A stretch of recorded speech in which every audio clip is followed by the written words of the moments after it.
الحمد لله الحمد لله كفى وسلام على عباده الذين اصطفى أما بعد فأعوذ بالله من الشيطان الرجيم بسم الله الرحمن الرحيم فاسألوا أهل الذكر إن كنتم لا تعلمون আল্লাহ সুবহানাহু ওয়া তাআলা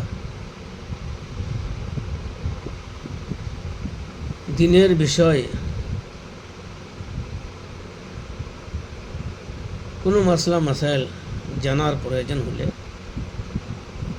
তা প্রকৃতপক্ষে যেনারা আলিম এবং মুফতি যোগ্যতা রাখেন, জ্ঞান রাখেন, তাদের কাছে গিয়ে জিজ্ঞাসা করা দরকার। বর্তমান সময়ে মাসলা মাসাইল বলা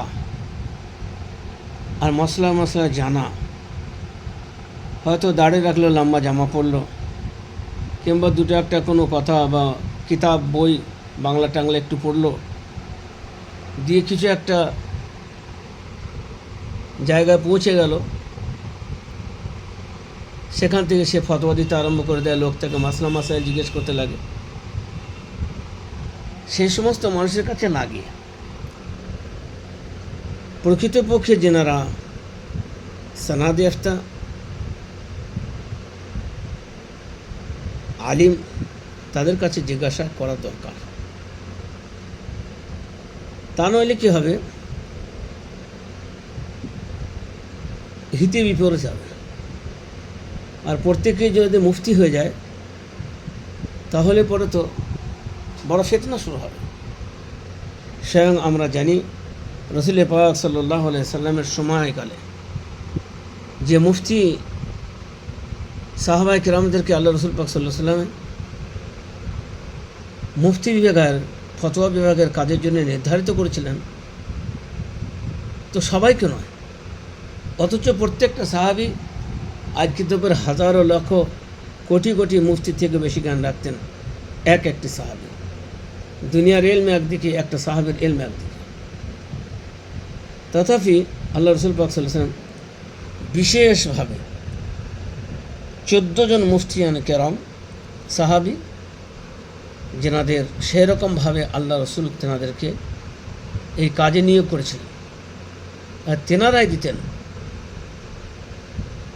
যে কোনো ফতোয়া, যে কোনো মাসলা আল্লাহ রসুল পাক সাল্লাল্লাহু আলাইহি ওয়াসাল্লাম এনাদেরকে নির্ধারিত করেছিলেন। তার মধ্যে প্রত্যেকটাকে আপনি জানতে চাইলে নাম জানতে পারবেন, যে আল্লাহ রসুল পাক সাল্লাল্লাহু আলাইহি ওয়াসাল্লামের জামানায় যে সমস্ত সাহাবারা ফতোয়া দিতেন, তা 14 জন মুফতিয়ান ছিলেন। এই 14 জন সাহাবা 14 জন মুফতি ছিলেন।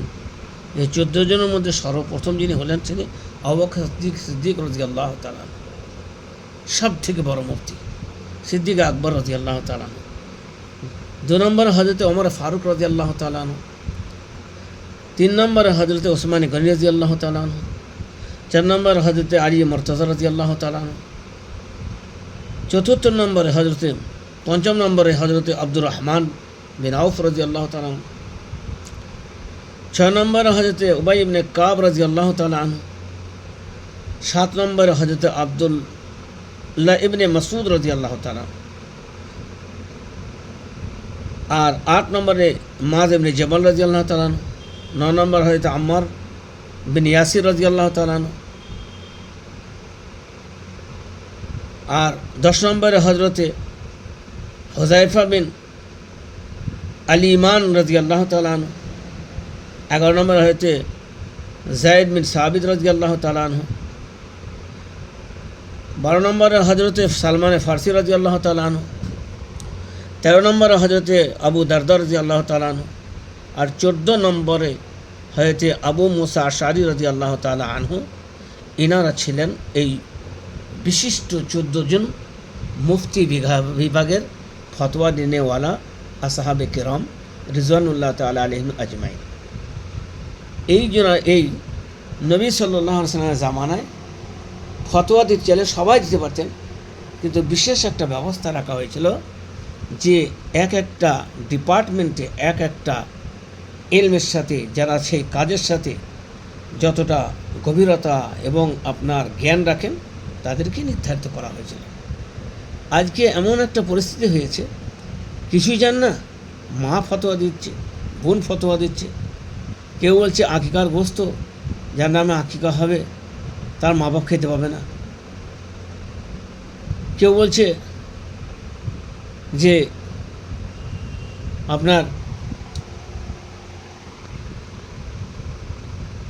রাতের বেলায় লঙ্কা পোড়ানোটা মানা আছে, কেউ বলছে লক্ষ্মীবারে লঙ্কা পোড়াতে মানা আছে, মানে ইত্যাদি ইত্যাদি। আর মারা ফতোয়া দেন, আর আমাদের ছেলেরা, আমাদের পুরুষেরা অনেকে মাদের কাছ থেকে ফতোয়া নেয়, মেয়েদের কাছ থেকে ফতোয়া নেয়। এমন অনেক লোক আছে তারা ফতোয়া দেয়। দোস্ত, এই সমস্ত বিভ্রান্তি না থেকে প্রকৃতপক্ষে যে সমস্ত মুফতি তেনাদের কাছ থেকে আপনি সাদৃশ্য হতে হলে দেখতে পাবেন হায়াতুল হেওয়ান। এইভাবে একটা প্রচলন চলেছে যে আমাদের দেশে ইমাম কোন রকমতে একটু ঠিক রাখা হয়, কিন্তু মসজিদে মুয়াজ্জিন রাখাই হয় না। ইমাম ঠিক রাখা হয় মোটামুটি হলেও একটা, কিন্তু মুয়াজ্জিন তো একবারই রাখা হয় না। যদিও রাখা হয়, যে পারে আজান দেয়, টাকা বাঁচাতে হবে। মসজিদ তৈরি করতে হলে সেখানে টাকা খরচা করতে হবে, ধার করে দিনা করে মসজিদকে খুব সুন্দর করতে হবে। কিন্তু ইমামের মাইনে আর মুয়াজ্জিন রাখা, তার খরচা, তার খাওয়ানো পড়ানো, আরে বিশাল ঝামেলা। তার থেকে যেভাবে আজান দিয়ে দাও। আর আজানের আলফাজ কেমন দেয়, যেগুলো একদম আজান হয় না। আর আজানকে আল্লাহ রসুল পাক সাল্লাল্লাহু আলাইহি ওয়াসাল্লাম দাওয়াতে তাম, পরিপূর্ণ দাওয়াত। সেজন্যে আজান দিয়েছেন রসুল পাক সাল্লাল্লাহু আলাইহি ওয়াসাল্লামের জামানায়, যে আজানের জন্যে আল্লাহ রসুল পাক সাল্লাল্লাহু আলাইহি ওয়াসাল্লাম সাহাবা আলাদা নির্ধারিত করেছিলেন। যেমন ফতোয়া বিভাগে বিশিষ্ট 14 জন সাহাবী ছিলেন, ঠিক আজান বিভাগের জন্যে আল্লাহ রসুল সাল্লাল্লাহু আলাইহি ওয়াসাল্লাম 4 জনকে নির্ধারিত করেছিলেন। আমরা কেবল হযরত বেলাল রাদিয়াল্লাহু তাআলা আনহুকে জানি না।